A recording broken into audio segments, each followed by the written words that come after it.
എല്ലാ സുഹൃത്തുക്കൾക്കും പുതിയ SCERT ബയോളജിയുടെ ക്ലാസ്സിലേക്ക് സ്വാഗതം. നമ്മൾ ബയോളജി കുറച്ച് ക്ലാസ്സുകളൊക്കെ എടുത്തു വെച്ചിട്ടുണ്ടായിരുന്നു അല്ലേ? കുറച്ച് ടോപ്പിക്കൊക്കെ ആയിട്ട് നമ്മൾ എടുത്തു തന്നിട്ടുണ്ടായിരുന്നു. നമുക്ക് സപ്പോർട്ട് കുറവായതുകൊണ്ട് നമ്മളെ ക്ലാസ്സുകളൊക്കെ നിർത്തേണ്ടി വന്നു. നമുക്കൊരു കാര്യം ചെയ്യാം. ഇപ്പൊ നമുക്ക് പുതിയ SCERTയില് ബയോളജിയിൽ പഠിക്കേണ്ട ചാപ്റ്റേഴ്സ് ഏതൊക്കെയാണെന്ന് ഇവിടെ കൊടുത്തിട്ടുണ്ട്. അതുപ്രകാരം നമുക്ക് എന്ത് ചെയ്യാം, ഓരോരോ ലെസൺ ഡെയിലി കംപ്ലീറ്റ് ചെയ്തിട്ട് വരാം കേട്ടോ. ഇപ്പോൾ 5ാം ക്ലാസ്സിൽ എങ്ങനെ വരുന്നുണ്ട്, മനുഷ്യ ശരീരം എന്നുള്ള ടോപ്പിക്കില് ഇപ്പോൾ ഓരോരോ സബ്ജക്ട് വൈസ് ഇപ്പോൾ ബയോളജി ആണെങ്കിൽ തന്നെ രോഗങ്ങളും രോഗകാരികള് വൈറ്റമിനുകള് അങ്ങനെ ഓരോരോ ടോപ്പിക്ക് എടുത്തെടുത്ത് പറഞ്ഞിട്ടുണ്ട് അല്ലെ. അതിൽ മനുഷ്യ ശരീരം എന്ന് വരുന്ന ടോപ്പിക്കില് നമുക്ക് ബയോളജിയിൽ നിന്ന് പഠിക്കാനുള്ളത് ഇന്ദ്രിയജാലം, നിവർന്നു നിൽക്കാം, ജീവന്റെ കുഞ്ഞറകൾ, ആഹാരത്തിലൂടെ ആരോഗ്യം, പരിസ്ഥിതിയും പരിസ്ഥിതി പ്രശ്നങ്ങളും, മനുഷ്യ ശരീരം ഒരു വിസ്മയം.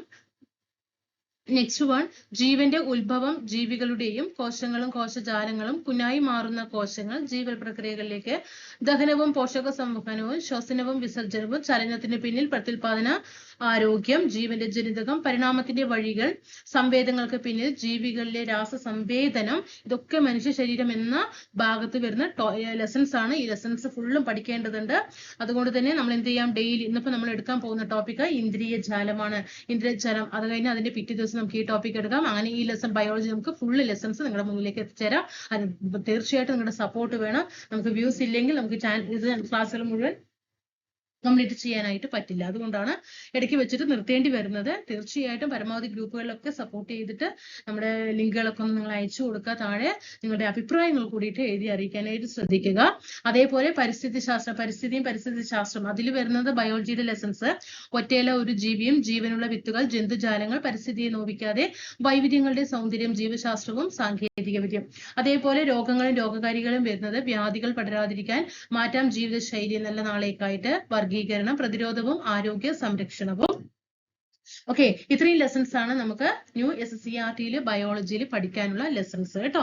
ബയോളജി വിഭാഗത്തിൽ വരുന്ന ലെസൺസ് ഫുള്ളും ഇവിടെ കൊടുത്തിട്ടുണ്ട്. അതിൽ ഓരോരോ ലെസൺ നമുക്ക് എന്ത് ചെയ്യാം, ഡെയിലി കംപ്ലീറ്റ് ആക്കിയിട്ട് വരാം. അതിൽ ഫസ്റ്റത്തെ ലെസൺ ആയിട്ടുള്ള ജ്ഞാനേന്ദ്രിയമാണ്. ആ ലെസൺ എന്ത് ചെയ്യാം, നമുക്ക് ഫുൾ ആക്കിയിട്ട് കംപ്ലീറ്റ് ചെയ്യാം. ആ ഒരൊറ്റ ലെസൺ ഇന്ന് കംപ്ലീറ്റഡ് ആക്കാം. അപ്പൊ എന്താണ് ജ്ഞാനേന്ദ്രിയങ്ങൾ അല്ലെ? ജ്ഞാനേന്ദ്രിയമാണ് ലെസന്റെ പേര് എന്താ, ജ്ഞാനേന്ദ്രിയം. 5ാം ക്ലാസ്സിലെ ലെസൺ ആണ്. എന്താണ് ജ്ഞാനേന്ദ്രിയം? ചുറ്റുപാടുകളെ മനസ്സിലാക്കുന്നതിന് സഹായിക്കുന്ന വിവിധതരം അവയവങ്ങൾ ജന്തുക്കൾക്കുണ്ട്. ഈ അവയവങ്ങളാണ് ജ്ഞാനേന്ദ്രിയങ്ങൾ എന്ന് പറയുന്നത്. ആ ജ്ഞാനേന്ദ്രിയങ്ങളിൽ വരുന്നതാണ് ഏത്, കണ്ണ്, ചെവി, മൂക്ക്, നാക്ക്, ത്വക്ക് എന്നിവയാണ് മനുഷ്യരുടെ ജ്ഞാനേന്ദ്രിയങ്ങൾ. പ്രീവിയസ് ചോദ്യമാണ്. ജ്ഞാനേന്ദ്രിയങ്ങളിൽ വരുന്നതാണ് കണ്ണ്, ചെവി, മൂക്ക്, നാക്ക്, ത്വക്ക്. ഓക്കെ, പഠിച്ചല്ലോ. ഇനി ജീവികളെ അവയുടെ കണ്ണുകളുടെ സ്ഥാനത്തിന്റെ അടിസ്ഥാനത്തിൽ കൂട്ടങ്ങളാക്കാനാണ് പറഞ്ഞിരിക്കുന്നത്. ഇപ്പൊ ഓരോ ലെസണിൽ പറയാറില്ലേ, അങ്ങനെ ചെയ്യൂ ഇങ്ങനെ ചെയ്യൂ എന്നൊക്കെ പറഞ്ഞിട്ട് കുട്ടികളോട് പറയാറില്ല. അതിന്റെ ഒക്കെ ആൻസർ ആണ് ഇവിടെ കൊടുത്തിരിക്കുന്നത്. അതേപോലെ ലെസണിലെയും ഫുൾ കാര്യങ്ങളും എന്ത് ചെയ്തിട്ടുണ്ട് ഇവിടെ ഉണ്ട് കേട്ടോ. അതേപോലെ ജീവികളെ അവയുടെ കണ്ണുകളുടെ സ്ഥാനത്തിന്റെ അടിസ്ഥാനത്തിൽ അല്ല, ാണോ കണ്ണുകളുള്ളത്? അല്ല അല്ലെ. തലയുടെ മുൻവശത്ത് കണ്ണുകളുണ്ട്, തലയുടെ വശങ്ങളിൽ കണ്ണുകളവയുണ്ട്. അപ്പൊ തലയുടെ മുൻവശത്ത് കണ്ണുകളുള്ളവ പൂച്ച, നായ, മൂങ്ങ, കഴുകൻ, കടുവ. ഓക്കെ, പൂച്ചനെന്ന് മനസ്സിൽ വിചാരിച്ച അല്ലെങ്കിൽ നായ. ഏറ്റവും കൂടുതൽ നമ്മൾ ദിവസം കാണുന്നത് നായനെയാണ് അല്ലെ. നായയുടെ കണ്ണുകൾ എവിടെയാ? തല മനസ്സിലൊന്ന് പിക്ചർ കൊണ്ടുപോവാ. ആ തലയുടെ മുൻവശത്താണ് അല്ലെ. പൂച്ച, നായ, മൂങ്ങ, കഴുകൻ, കടുവ. ഇനി തലയുടെ വശങ്ങളിൽ അതാണ് മുയല്, മത്സ്യം, മാൻ, കുതിര, പ്രാവ്. ഇതിനൊക്കെ തലയുടെ വശങ്ങളിലാണ് കണ്ണുകളുള്ളത്. ഇനി കണ്ണിന്റെ സവിശേഷതകൾ എങ്ങനെയാണ് ജീവികൾക്ക് സഹായകമാകുന്നത് അല്ലെ. അപ്പൊ കണ്ണ് കൊണ്ടുള്ള ഉപയോഗം നമുക്ക് എന്തൊക്കെയാ, ഇനി ജീവികളിൽ എന്തൊക്കെയാ കണ്ണുകൾ കൊണ്ടുള്ള ഉപയോഗങ്ങൾ നോക്കിക്കേ. തലയുടെ മുൻവശത്ത് കണ്ണുകളുള്ള ജീവികൾക്ക് വസ്തുവിന്റെ സ്ഥാനവും അകലവും കൃത്യമായി തിരിച്ചറിയാൻ കഴിയുന്നു. അപ്പൊ നമ്മൾ മുൻവശത്തുള്ളവ പറഞ്ഞത് പൂച്ച, നായ, മൂങ്ങ, കഴുകൻ, കടുവയ്ക്കാണ് അല്ലെ. അവയ്ക്ക് എന്ത് ചെയ്യാൻ പറ്റും? ജീവികൾക്ക് എന്ത് ചെയ്യാം, വസ്തുവിന്റെ സ്ഥാനവും അകലവും കൃത്യമായിട്ട് തിരിച്ചറിയാൻ കഴിയും. കടുവ, സിംഹം തുടങ്ങിയ ജീവികളുടെ ഈ പ്രത്യേകതയെ അവയെ ഇരപിടിക്കാൻ സഹായിക്കുന്നു അല്ലെ. കടുവയ്ക്കും സിംഹത്തിനും, ഇതിന്റെ കൂടെ സിംഹം കൂടി ഉണ്ട് കേട്ടോ ചേർത്തോ. കടുവയ്ക്കും സിംഹത്തിനും ഒക്കെ എന്ത് ചെയ്യാൻ പറ്റും, അതുകൊണ്ട് ഇരപിടിക്കാനും സഹായിക്കാം. തലയുടെ വശങ്ങൾ കണ്ണുകളുള്ള ജീവികൾക്ക് 2 വശങ്ങളിലുമുള്ള കാഴ്ച സാധ്യമാക്കുന്നുണ്ട് അല്ലെ. അവർക്ക് 2 വശത്തും കാഴ്ച കാണാൻ പറ്റും. മാൻ, മുയൽ തുടങ്ങിയ ജീവികൾക്ക് ശത്രുക്കളിൽ നിന്ന് രക്ഷ നേടാൻ ഈ പ്രത്യേകത സഹായിക്കുന്നു. ഇനി ചെങ്കണ്ണിന്റെ ലക്ഷണങ്ങൾ എന്തൊക്കെയാണ്? ചെങ്കണ്ണ് എന്തൊക്കെയാ ലക്ഷണങ്ങൾ? പ്രീവിയസ് ആണ്. കണ്ണിൽ വേദന അനുഭവപ്പെടാം, കണ്ണിന് ചുവപ്പ് നിറം വരാം, ചൊറിച്ചില്, വീർത്ത കൺപോളകൾ. ഇതൊക്കെ ചെങ്കണ്ണിന്റെ ലക്ഷണങ്ങളാണ്. ഇവിടെ നോക്കിക്കോ, പ്രത്യേകിച്ച് പഠിക്കുക. പ്രീവിയസ് ആയിട്ടുള്ള ചോദ്യം ചോദിച്ചാണ്. ചെങ്കണ്ണിലെ ലക്ഷണങ്ങൾ: കണ്ണിൽ വേദന, ചുവപ്പ് നിറം, ചൊറിച്ചില്, വീർത്ത കൺപോളകൾ, പുകച്ചില്, കണ്ണുകൾക്ക് അങ്ങനെ പുകയുന്ന അവസ്ഥ, കണ്ണിൽ നിന്നും വെള്ളം വരിക, ലൈറ്റ് സെൻസിറ്റിവിറ്റി. ഇതൊക്കെ ചെങ്കണ്ണിന്റെ ലക്ഷണങ്ങളാണ്. കണ്ണിൽ വേദന, ചുവപ്പ്, ചൊറിച്ചില്, വീർത്ത കൺപോളകൾ, പുകച്ചിൽ, കണ്ണിൽ നിന്നും വെള്ളം വരിക, ലൈറ്റ് സെൻസിറ്റിവിറ്റി. ഓക്കെയാണോ? ഇനി നിങ്ങൾക്കറിയാവുന്ന മറ്റു നേത്ര രോഗങ്ങൾ ഏതൊക്കെയാണ് എന്ന ചോദ്യം അവിടെ ഉണ്ട്. ഏതൊക്കെയാണ് നേത്ര രോഗങ്ങള്? തിമിരം, ഗ്ലോക്കോമ, നിശാന്തത, വർണ്ണാന്തത, ഹ്രസ്വദൃഷ്ടി, ദീർഘദൃഷ്ടി, അസ്റ്റിഗ്മാറ്റിസം. ഇതൊക്കെ എന്താണ്? നേത്ര രോഗങ്ങൾക്ക് ഉദാഹരണങ്ങളാണ് കേട്ടോ. നേത്ര രോഗങ്ങൾക്ക് ഉദാഹരണങ്ങൾ ഏതൊക്കെയാണ്? തിമിരം, ഗ്ലോക്കോമ, നിശാന്തത, വർണ്ണാന്തത, ഹ്രസ്വദൃഷ്ടി, ദീർഘദൃഷ്ടി, അസ്റ്റിഗ്മാറ്റിസം. കാഴ്ച പരിശോധനയ്ക്കായിട്ട് ഉപയോഗിക്കുന്ന ചാർട്ട് ഏതാണ്? കാഴ്ച പരിശോധിക്കാനായിട്ട് ഉപയോഗിക്കുന്ന ചാർട്ട് സ്നെല്ലൻ ചാർട്ടാണ്. നമ്മളെ ഒരു കണ്ണ് ഡോക്ടറിലേക്ക് പോകുന്ന സമയത്ത് കുറച്ച് നിശ്ചിതാക്കളിൽ നിന്നിട്ട് അവരൊരു ചാർട്ട് കാണിക്കില്ലേ, എന്നിട്ട് ഓരോ അക്ഷരങ്ങളും ഇംഗ്ലീഷ് അക്ഷരങ്ങളും അക്കങ്ങളും ഒക്കെ വായിക്കാൻ പറയില്ലേ, ആ ചാർട്ടിനെ പറയുന്ന പേരാണ് സ്നെല്ലൻ ചാർട്ട് എന്നിട്ട്. കാഴ്ച പരിശോധനകൾക്കായിട്ട് ഉപയോഗിക്കുന്ന ചാർട്ട് സ്നെല്ലൻ ചാർട്ട്. കാഴ്ചയ്ക്ക് വെല്ലുവിളി നേരിടുന്ന വ്യക്തികൾ എങ്ങനെയാണ് ചുറ്റുപാടുകളെ തിരിച്ചറിയുന്നത്? നമുക്കറിയാമല്ലേ, കണ്ണ് കാണാത്തവര് എങ്ങനെയാണ്? നമ്മൾ തന്നെ പലപ്പോഴും പകച്ചു നിന്ന് പോയിട്ടുണ്ടാവും അല്ലേ? ആ കണ്ണ് കാണാത്തവര് നിഷ്പ്രയാസം അവർ ഓരോ ഭാഗങ്ങളും എന്ത് ചെയ്യാൻ പറ്റുന്നുണ്ട്, അവർക്ക് മനസ്സിലാക്കാൻ സാധിക്കുന്നത്. അത് എങ്ങനെ സാധിക്കുന്നു എന്ന് ചോദിച്ചാൽ മറ്റ് ഇന്ദ്രിയങ്ങളെ കൂടുതൽ പ്രയോജനപ്പെടുത്തിയിട്ടാണ് അവർ ചുറ്റുപാടുകളെ അറിയുന്നത്. ഉദാഹരണം, ശബ്ദം തിരിച്ചറിഞ്ഞും തൊട്ടു നോക്കിയിട്ടും അല്ലെ. ശബ്ദം കേട്ടിട്ട് ആളുകളെ തിരിച്ചറിയും. തൊട്ടു നോക്കി കറൻസി നോട്ടുകളും നാണയങ്ങളും തിരിച്ചറിയും. ഇപ്പൊ 500ന്റെയും 100ന്റെയും നോട്ടൊക്കെ കൊടുക്കുമ്പോ അവര് 500 100 എന്ന് പറയുന്നത് പെട്ടെന്ന് പറയില്ലേ? അതെങ്ങനെ അവര് ഈ നോട്ട് നോക്കിയിട്ട് നമുക്ക് സത്യം പറഞ്ഞാൽ നമുക്കറിയും. ഇപ്പൊ നമ്മുടെ കയ്യില് ഒരു 500 രൂപയുടെ നോട്ട് തന്നിട്ട് അതേപോലെ ഒരു 100 രൂപയുടെ നോട്ടും തന്നിട്ട് ഇതിലെ ഏതാണ് 500 ഇതിലെ ഏതാണ് 100 എന്ന് പറഞ്ഞാൽ ചെയ്യാൻ കഴിയുമോ? എങ്ങനെയാണ് ഈ നോട്ടുകളെ നാണയങ്ങളെയൊക്കെ തിരിച്ചറിയുന്നത്? നമുക്ക് പഠിച്ചു വരാം കേട്ടോ. പച്ചക്കറികളും പഴങ്ങളും അവയുടെ ആകൃതിയും മണവും കൊണ്ട് അവർ തിരിച്ചറിയുന്നു. ഇനി നോട്ട് തിരിച്ചറിയാൻ കാഴ്ച വെല്ലുവിളി നേരിടുന്നവരെ സഹായിക്കുന്നത് എങ്ങനെയാണ് ഒരു നോട്ട് തിരിച്ചറിയുന്നത്? ഒന്ന് പഠിച്ചു വെച്ചേ. നോട്ടുകളിലെ വശങ്ങളിലുള്ള ടാക്ടൈൽ വരകളും വലിപ്പ വ്യത്യാസവുമാണ് കാഴ്ച വെല്ലുവിളി നേരിടുന്നവരെ അവ തിരിച്ചറിയാനായിട്ട് സഹായിക്കുന്നത്. അപ്പൊ നോട്ടുകളുടെ വശങ്ങളിൽ ഏത് വരയാണ്? ടാക്ടൈൽ വരകളാണ് കേട്ടോ. അതേപോലെ 100 രൂപ നോട്ട് അവരെങ്ങനെയാ തിരിച്ചറിയുക? 100 രൂപ നോട്ടിൽ 2 വശത്തും മധ്യഭാഗത്ത് 4 ശ്രദ്ധിച്ചു നോക്കിയിട്ടുണ്ടോ? അവരിങ്ങനെ ഈ നോട്ട് കൈ പിടിച്ചിട്ട് ഇങ്ങനെ ഇങ്ങനെ ഇങ്ങനെ ഇങ്ങനെ ഈ കൈയിന്റെ വിരല് കൊണ്ട് ഇങ്ങനെ ടച്ച് ചെയ്ത് നോക്കണതാണ് അല്ലെ. അതെന്താ? നോട്ടില് 2 വശത്തും മധ്യഭാഗത്തായിട്ട് 4 വരകള്. ആ 4 വരകളിൽ 2 കഴിഞ്ഞ് ഒരു ചെറിയ വിടവുണ്ട്. ഓക്കെ, ഇപ്പൊ ഒരു 4 വരയാണെങ്കിൽ ഈ 2 വര കഴിഞ്ഞിട്ട് ഇവിടെ എന്തുണ്ട്? ഒരു വിടവുണ്ടാകും. ആ വിടവ് നോക്കിയിട്ടാണ് അത് 100 രൂപയുടെ നോട്ടാണ് എന്ന് മനസ്സിലാക്കുന്നത്. നമ്മൾ വിചാരിക്കും ഗാന്ധിയുടെ തല വെച്ച് Reserve Bank of India note അച്ചടിച്ചിറക്കുന്നു, നമ്മൾ ഉപയോഗിക്കുന്നു. ആ നോട്ടിൽ പല കാര്യങ്ങൾ ഉണ്ട് എന്നുള്ളത് നമുക്ക് മനസ്സിലാക്കാനായിട്ട് സാധിക്കില്ലേ? അത് കണ്ണ് കാണാത്തവർക്ക് പോലും ഉപയോഗിക്കാൻ പറ്റുന്ന രീതിയിലാണ് എന്ത് ചെയ്യുന്നത്? നോട്ട് അച്ചടിച്ചെടുക്കുന്നതെന്ന് മനസ്സിലായല്ലോ. അതേപോലെ 200 രൂപ നോട്ടിലും 4 വരകളുണ്ട്. പക്ഷെ വരകൾക്കിടയിൽ ചെറിയ ഒരു വൃത്തമാണുള്ളത്. 100 രൂപ നോട്ടിലാണെങ്കിൽ 2 വരകൾക്കിടയിൽ എന്തുണ്ട്? ഒരു വിടവുണ്ട്. എന്നാൽ 200 രൂപ, ഇത് 100 ആണെങ്കിൽ ഇനി 200 രൂപയുടെ നോട്ടിൽ എന്താണ്? 4 വരകൾക്കിടയിലായിട്ട് 4 വരകളുണ്ട്. പക്ഷെ വരകൾക്കിടയിൽ എന്താണ്? ഒരു ചെറിയ വൃത്തമാണുള്ളത്. ഇനി 500 രൂപയുടെ നോട്ടിൽ എന്താണ്? 500 രൂപയുടെ നോട്ടിൽ 5 വരകളാണ് ഉള്ളത്. 5 വരകളുണ്ട്. ഇനി മൊബൈൽ ഫോണ്, വാച്ച്, കമ്പ്യൂട്ടർ തുടങ്ങിയ ഉപകരണങ്ങളുടെ എന്തെല്ലാം പ്രത്യേകതകളാണ് കാഴ്ച വെല്ലുവിളി നേരിടുന്നവരെ സഹായിക്കുന്നത്? അപ്പൊ നമുക്ക് ഇപ്പൊ വാച്ച് അല്ലെ, വാച്ച് എന്ന് പറയുമ്പോൾ നമ്മൾ ഉപയോഗിക്കുന്ന വാച്ചാണോ അവരെ ഉപയോഗിക്കുന്നത്? അല്ല, ടാക്ടൈൽ വാച്ചാണ്. പ്രീവിയസ് ചോദ്യമാണ്. ടാക്ടൈൽ വാച്ച്, ടോക്കിംഗ് വാച്ച്, സംസാരിക്കുന്നത് കേട്ടോ. ടാക്ടൈൽ വാച്ച്, ടോക്കിംഗ് വാച്ചാണ് അവര് വാച്ചായിട്ട് ഉപയോഗിക്കുന്നത്. ഇനി മൊബൈൽ അല്ലെ, എങ്ങനെയാ അവര് ഈ കണ്ണു കാണാത്തവര് മൊബൈൽ ഉപയോഗിക്കുന്നത്? അവരുടെ മൊബൈൽ എങ്ങനത്തെയാണ്? Lookout app, TalkBack app. Okay, Lookout app, TalkBack app. ഇനി കമ്പ്യൂട്ടറുകൾ എങ്ങനെയായിരിക്കും അവർ ഉപയോഗിക്കുക? അവരുടെ ഉപയോഗിക്കുന്ന കമ്പ്യൂട്ടറുകൾ എങ്ങനെയാണ്? ടോക്ടെയിൽ കീബോർഡ് ആയിരിക്കും.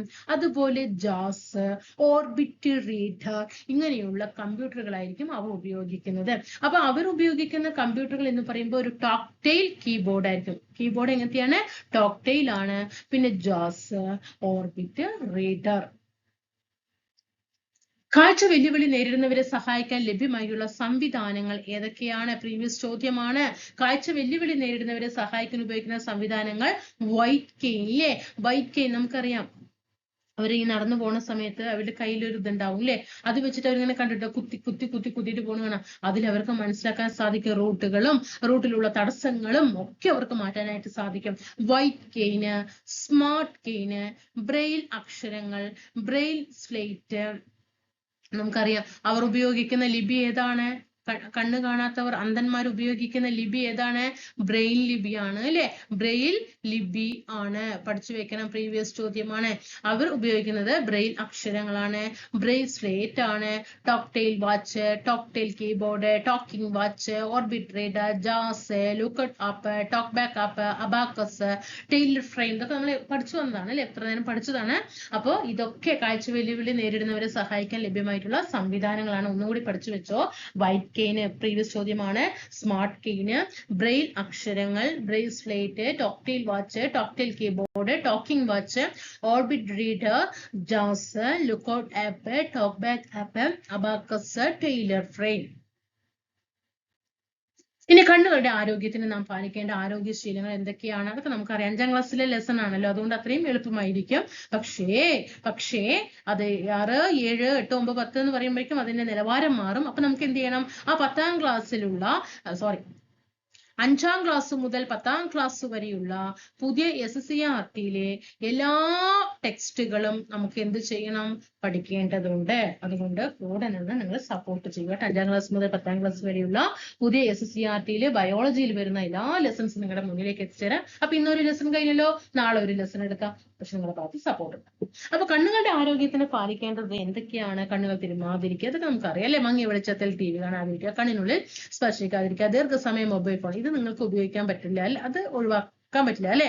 ഒഴിവാക്കണം കേട്ടോ, ഒഴിവാക്കണം. ആവശ്യത്തിന് മാത്രം ഉപയോഗിക്കുക. ദീർഘസമയം മൊബൈൽ ഫോണ്, കമ്പ്യൂട്ടർ, TV തുടങ്ങിയവ ഉപയോഗിക്കാതിരിക്കുക. മറ്റുള്ളവർ ഉപയോഗിച്ച തൂവാലകൾ ഉപയോഗിക്കാതിരിക്കുക. ആവശ്യത്തിന് വെളിച്ചം ലഭിക്കുന്ന സ്ഥലത്തിരുന്ന് വായിക്കുക. കണ്ണിന്റെ പ്രശ്നങ്ങൾ നേരത്തെ തിരിച്ചറിയാൻ ഇടയ്ക്കിടെ കാഴ്ച പരിശോധന നടത്തുക. ഇലക്കറികളും പഴങ്ങളും പച്ചക്കറികളും അടങ്ങിയ ആഹാരം കഴിക്കുക. ഇനി മൂക്കിനുള്ളിൽ എപ്പോഴും ഈർപ്പം അനുഭവപ്പെടുന്നതിന്റെ കാരണം നോക്കിക്കേ. നമ്മുടെ മൂക്ക് എപ്പോഴും ഡ്രൈ ആണോ? അല്ല, ഒരു ഈർപ്പം എപ്പോഴും ഉണ്ട്. അതിനുള്ള കാരണം മൂക്കിനുള്ളിൽ ഒരു സ്രവം ഉൽപ്പാദിപ്പിക്കപ്പെടുന്നതാണ്. ഓക്കെ, അതിന് കാരണം കേട്ടോ. ഇതിന് കാരണം എന്താണ്? മൂക്കിനുള്ളിൽ എപ്പോഴും ഒരു സ്രവം ഉൽപ്പാദിപ്പിക്കപ്പെടുന്നുണ്ട്. മൂക്കിനുള്ളിൽ ഒരു സ്രവം ഉൽപ്പാദിപ്പിക്കപ്പെടുന്ന സ്രവത്തിന്റെ ധർമ്മം എന്താണ് ആ സ്രവം ചെയ്യുന്നത്? മൂക്കിലെത്തുന്ന പൊടിപടലങ്ങളും രോഗാണുക്കളും നീക്കം ചെയ്യലാണ് ഈ സ്രവത്തിന്റെ ധർമ്മം.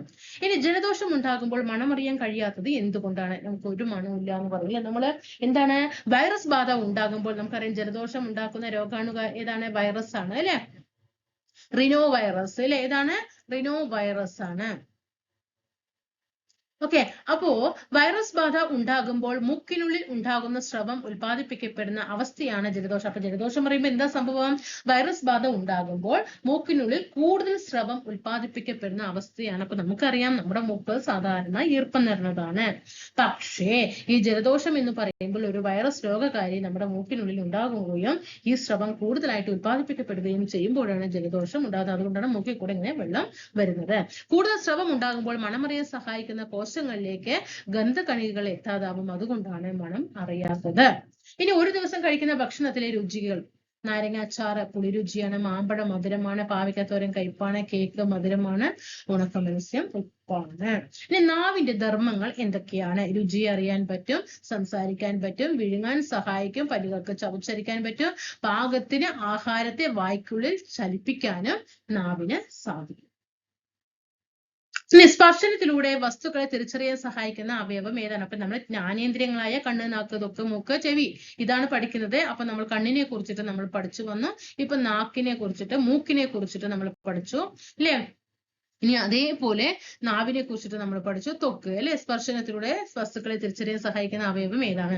സ്പർശനത്തിലൂടെ വസ്തുക്കളെ തിരിച്ചറിയാൻ സഹായിക്കുന്ന അവയവം ത്വക്കാണ്. ശരീരത്തിലെ ഏറ്റവും വലിയ അവയവമാണ് ത്വക്ക്. ശരീരത്തിലെ ഏറ്റവും വലിയ അവയവമാണ് ത്വക്ക്. ത്വക്കിന്റെ ധർമ്മങ്ങൾ എന്തെല്ലാമാണ്? സ്പർശനത്തിലൂടെ വസ്തുക്കളെ തിരിച്ചറിയാൻ സഹായിക്കുന്ന അവയവമാണ് ത്വക്ക്.